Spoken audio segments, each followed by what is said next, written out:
Salam sejahtera, selamat datang ke channel Current Sphere.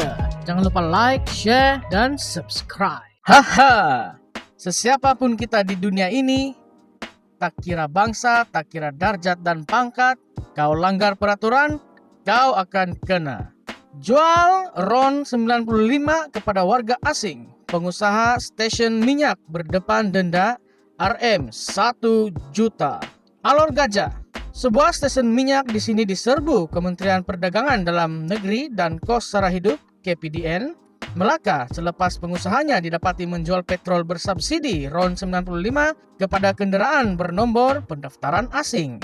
Pengarah KPDN Negeri, Norena Jafar berkata, tindakan itu dibuat selepas pihaknya mengesan rekaman tular di media sosial pada 16 Jun lalu yang mencetus pelbagai reaksi negatif dalam kalangan netizen. Beliau berkata video tular itu memperlihatkan seorang individu yang dinaiki kendaraan bernomor pendaftaran dipercayai dari negara jiran mengisi petrol bersubsidi. Susulan itu, pasukan penguat kuasa KPDN ke stesen terbabit hari ini bagi menjalankan siasatan lanjut dan hasilnya kita mengesyaki terdapat satu kesalahan dibuat oleh pengusaha premis itu. Kesalahan disyaki dibuat jam 4.35 petang Ahad lalu dan menerusi rekaman kamera litar tertutup CCTV, mendapati seorang lelaki disyaki warga asing membayar Rp23.17 Malaysia melalui transaksi Outdoor Payment Terminal (OTP), yaitu pembayaran melalui kad prabayar untuk membeli minyak berkenaan, katanya dalam kenyataan media hari ini. Norena berkata, perbuatan itu sekaligus melanggar Peraturan 12E Peraturan Kawalan Bekalan 1974 yang menjadi satu kesalahan di bawah Peraturan 21-1. Kesalahan ini boleh dihukum di bawah Section 22-1 Akta Kawalan Bekalan 1961, Akta 122, yang mana jika didapati bersalah, pengusaha stesen minyak bakal berdepan hukuman denda tidak melebihi Rm 1 juta atau dipenjara sehingga 3 tahun atau kedua-duanya sekali. Tindakan kes dibuat selaras dengan arahan yang dikuatkuasakan pada 17 Jun 2022 yang membabitkan larangan penjualan petrol RON 95 kepada semua kendaraan bernomor pendaftaran asing, katanya. Katanya, KPDN Melaka tidak sesekali akan berkompromi dengan mana-mana pihak yang didapati melakukan kesalahan membabitkan larangan penjualan petrol bersubsidi kepada kendaraan bernomor pendaftaran asing. KPDN Melaka memberi amaran keras kepada semua pengusaha stesen minyak di negeri ini supaya mematuhi semua arahan dan undang-undang yang sedang berkuat kuasa, katanya.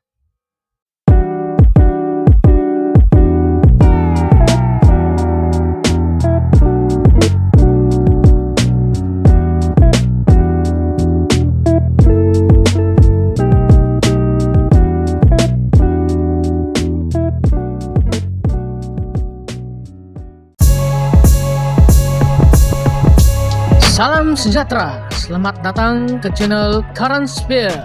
Jangan lupa like, share, dan subscribe. Bukit Mertajam. Keputusan kerajaan memotong sebahagian besar subsidi diesel dan melakukan penyasaran kepada golongan tertentu berjaya menyekat hak rakyat daripada terus dicuri oleh orang asing sejak sekian lama. Perdana Menteri Datuk Seri Anwar Ibrahim berkata, laporan mengenai agensi pelancongan serta bas pelancongan di Singapura yang akan menaikkan harga perkhidmatan karena kenaikan harga diesel di negara ini juga jelas membuktikan selama ini subsidi yang diberikan kerajaan pergi kepada pihak yang tidak sepatutnya. Malah jelas beliau, penutupan beberapa stesen minyak di sempadan negara juga dikesan karena mereka tidak boleh lagi menjual diesel subsidi yang selama ini digunakan oleh orang asing. Daripada tahun 2012 hingga 2022, kita tengok berapa jumlah kereta bertambah, kata 3%. Berapa jumlah naik keperluan diesel, puluhan peratus, tak salah 70%. Naik jumlah kereta sikit, tapi naik penggunaan diesel melambung karena diesel itu tidak menggunakan hanya untuk golongan sasar yang sepatutnya menikmati subsidi kerajaan, tetapi hanya untuk orang asing. Katanya ketika berucap pada Majelis Korban Perdana bersama Perdana Menteri di Masjid Jamek Cerok, Tokun Bawah di sini pada Selasa lalu. Anwar berkata, sejak zaman pemerintahan Barisan Nasional lagi, ramai yang bersetuju dengan pelaksanaan penyasaran subsidi, namun ia tidak dibuat hingga membolehkan 3,8 juta orang asing menerima manfaatnya, sedangkan rakyat Malaysia yang membayar cukai dan kerajaan yang membayar subsidi berkenaan.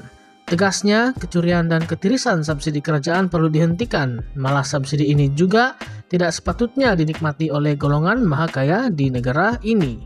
Sebab itu kita kata, yang perlu kita bagi ada nelayan, kebun kecil, penanam sayur, pesawat padi, pemandu bas sekolah, semua kita bagi. Ada lagi yang tak dapat? Kalau ada, Huja boleh lagi bincang dengan kita.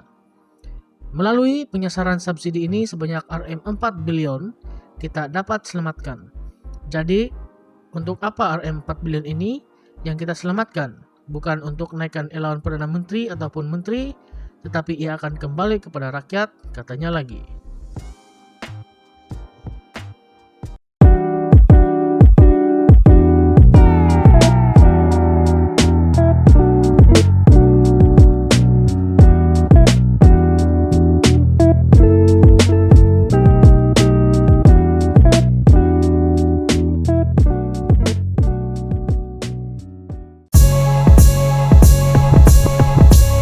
Salam sejahtera, selamat datang ke channel Current Sphere. Jangan lupa like, share, dan subscribe. Salam sejahtera dan selamat datang ke channel ini. Baru-baru ini kita mendapat satu berita yang rasanya gembira, di mana harga telur telah menurun. Terdapat banyak respon daripada masyarakat mengenai berita penurunan harga telur ini, tetapi terdapat banyak juga respon yang seolah-olah tidak berpuas hati. Ada yang berkata penurunan harga itu terlalu sedikit dan tidak memberi apa-apa impak kepada mereka, dan adalah lebih bagus jika kenaikan harga diesel itu tidak berlaku. Apakah pendapat kalian semua? Kalau begitu, jom kita dengar apakah penjelasan daripada Perdana Menteri sendiri tentang isu ini. Perdana Menteri Anwar Ibrahim hari ini menjelaskan rasional di sebalik keputusan kerajaan menggunakan penjembatan rasionalisasi subsidi untuk menurunkan harga telur sebanyak 3 sen.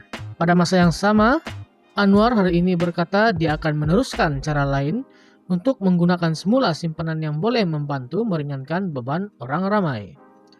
Jelasnya, kajian mendapati telur paling banyak dimakan oleh keluarga Malaysia, terutamanya isi rumah berpendapatan rendah yang boleh mengambil kira-kira 4 biji telur sehari. Oleh itu, kita panggil syarikat-syarikat ini bincang berapa untung sebulan. Beritahu sekian, tak boleh kurang sikit. Untung bukan rugi, kurang sikit untung supaya kurangkan beban. Itulah saya umumkan semalam turun harga telur, sebab telur ini paling banyak dimakan oleh rakyat-rakyat di bawah. Katanya, ketika berucap pada Majelis Korban Perdana di Masjid Jamek Cerok Tokun Bawah di Bukit Mertajam. Malaysia kini telah mendapatkan rekaman ucapan Perdana Menteri itu. Pada Isnin, Perdana Menteri mengumumkan harga runcit baru telur grade A, B, dan C masing-masing berharga 42 sen, 40 sen, dan 38 sen, turun 3 sen setiap satu. Kerajaan kini akan membelanjakan 10 sen untuk memberi subsidi bagi setiap telur yang melibatkan perbelanjaan 100 juta ringgit Malaysia. Peruntukan subsidi telur pada 2023 ialah 927 juta ringgit Malaysia.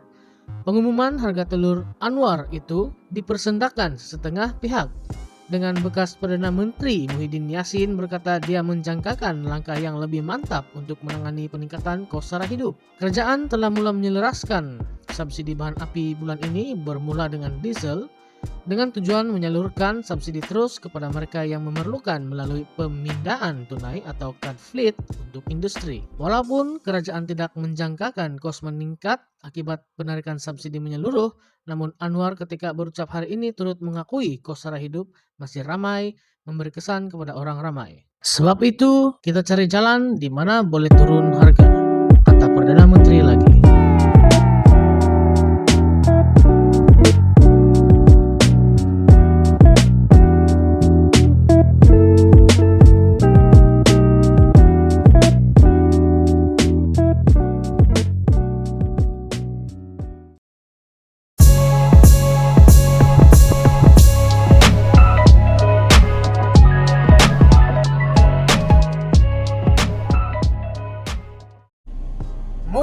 Muhyiddin berkata benar, manakala Anwar menipu rakyat.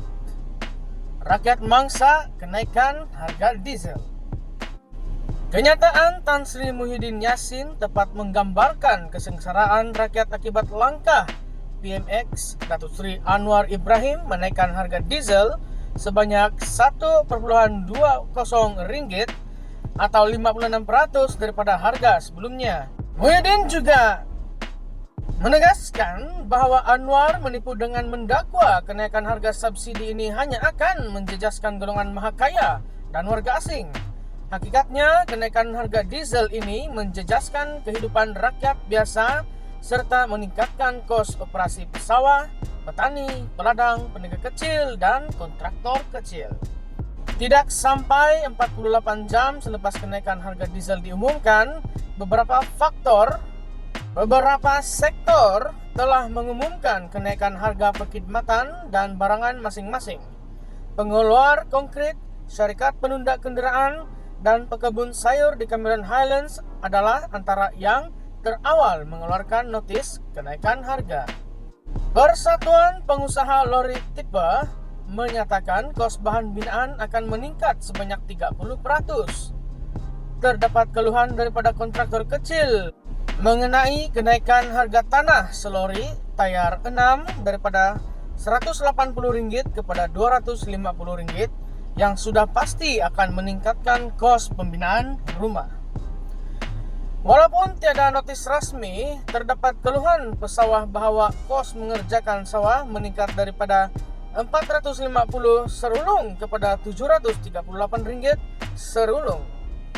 Sewa traktor meningkat daripada kos Rp80 ke Rp120 serulung. Kos pengendalian mesin padi meningkat daripada Rp130 ke Rp180 serulung. Sewa backhoe JCB pun naik daripada Rp450 sehari kepada Rp550 ke Rp700 sehari. NGO Kebajikan Malaysian Relief Agency MRA menyatakan kegiatan membantu rakyat turut terjejas akibat kenaikan harga diesel kerana kenderaan 4-wheel drive yang mereka gunakan untuk mengangkut barangan bantuan menggunakan diesel. Malah kerajaan tidak pernah terfikir bahawa lembu korban dan tong gas juga diangkut dengan kenderaan diesel. Dengan kenaikan harga diesel, harga satu bahagian lembu korban meningkat Rp100 dan harga satu unit tong gas meningkat daripada Rp31 kepada Rp35. Tidakkah ini menyentuh kehidupan rakyat biasa? Bukan golongan maha kaya dan warga asing.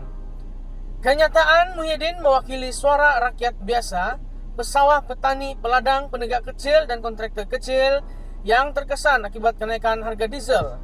Tidak ada satu perkataan pun dalam kenyataan beliau yang menyebut beliau menyokong penyelundup. Seperti mana yang dijangka Perdana Menteri ke-10, Menteri-Menteri dan Kerajaan Madani amat defensif, berada dalam penafian in denial dan bersikap kami tidak pernah salah apabila berhadapan dengan kritikan rakyat dan pemimpin pembangkang. Dalam mod defensif, mereka dengan pantas melabel dan menuduh pengkritik mereka sebagai menyokong golongan maha kaya, warga asing, ketirisan dan penyelundupan.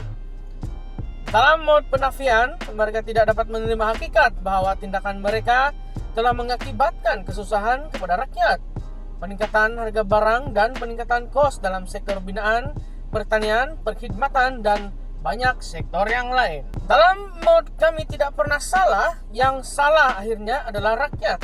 Bagi mereka, tidak mengapa untuk kerajaan menaikkan harga diesel dan kadar SST dalam sektor logistik. Itu tidak salah. Yang salah tetap rakyat. Walaupun mereka terpaksa menaikkan harga barang dan perkhidmatan disebabkan peningkatan kos berikutan kenaikan kadar SST dan harga diesel. Malah nelayan pun dipersalahkan atas kegagalan kerajaan mengawal ketirisan dan penyelundupan diesel. Walaupun cerita menteri mengenai penyelundupan diesel oleh nelayan ini tidak masuk akal, namun yang salah tetap nelayan dan yang salah tetap rakyat. Mereka gagal menerima hakikat bahwa langkah menaikkan harga diesel ini dilakukan secara tergesa-gesa, tanpa proses libat urus dengan pemegang taruh, tanpa mekanisme yang jelas, dan dengan perancangan separuh masak. Selepas mengumumkan kenaikan harga diesel, barulah mereka sadar yang mereka terlepas pandang banyak perkara, termasuk mengenai mesin yang digunakan oleh pesawat, petani dan peladang serta kekerapan penggunaan mesin dan kendaraan diesel dalam sektor ini. Malah mekanisme sistem kawalan diesel bersubsidi SKDS dan penentuan harga fleet pun belum diperincikan dan dimuktamadkan. Selepas dihujani kritikan demi kritikan dan keadaan menjadi huru-hara, barulah wakil kerajaan terhekeh-hekeh melakukan libat urus. Tidakkah ini contoh ketidakcekapan, kebebalan, dan kegagalan merancang kerajaan madani? Adakah semua perkara yang disebut tadi adalah mengenai golongan mahakaya, warga asing, ketirisan, dan penyelundupan? Tidak sama sekali. Naratif golongan mahakaya, warga asing, ketirisan, dan penyelundupan adalah naratif ciptaan kerajaan untuk memberi justifikasi kenaikan harga diesel dan penafian hak subsidi rakyat. Ia juga naratif untuk menutup penipuan dan kelemahan, penguatkuasaan, serta kepincangan perancangan kerajaan. Hakikatnya, Anwar telah gagal menunaikan janji untuk menurunkan harga minyak. Rakyat tidak marah jika Anwar tidak pernah berjanji untuk menurunkan harga minyak 24 jam selepas dia mengangkat sumpah. Rakyat marah karena Anwar pernah berjanji tetapi tidak mengotakkan janji. Hakikatnya, Anwar juga menipu apabila mendakwa kenaikan harga diesel ini hanya memberi kesan kepada golongan mahakaya dan warga asing, sedangkan ramai rakyat biasa terjejas dengan kenaikan harga barangan dan perkhidmatan berikutan perancangan separuh masak Anwar. Adakah Muhyiddin menyokong penyelundupan apabila mengkritik Anwar? Tidak. Muhyiddin hanya menegaskan bahwa pertamanya Anwar adalah penipu, keduanya Muhyiddin mahu menyadarkan Anwar bahwa bukan golongan mahakaya dan warga asing yang terjejas, tetapi rakyat biasa yang menjadi mangsa kepada dasar perancangan separuh masak dan tindakan Anwar menaikkan harga diesel. Penulisan ini telah ditulis oleh Tun Faisal Ismail bin Aziz, Ketua Penerangan Bersatu Wilayah Persekutuan. Jadi pendengar di sana, apabila telah mendengar penulisan beliau tadi, apakah pendapat Anda? Adakah Muhyiddin betul dan Anwar itu salah? Atau sebaliknya? Mungkinkah ada sebab lain kenapa tindakan Perdana Menteri ke-10 kita, Anwar melaksanakan dasar-dasar seperti ini? Adakah ia satu langkah yang terburu-buru? Atau ia adalah satu langkah yang betul?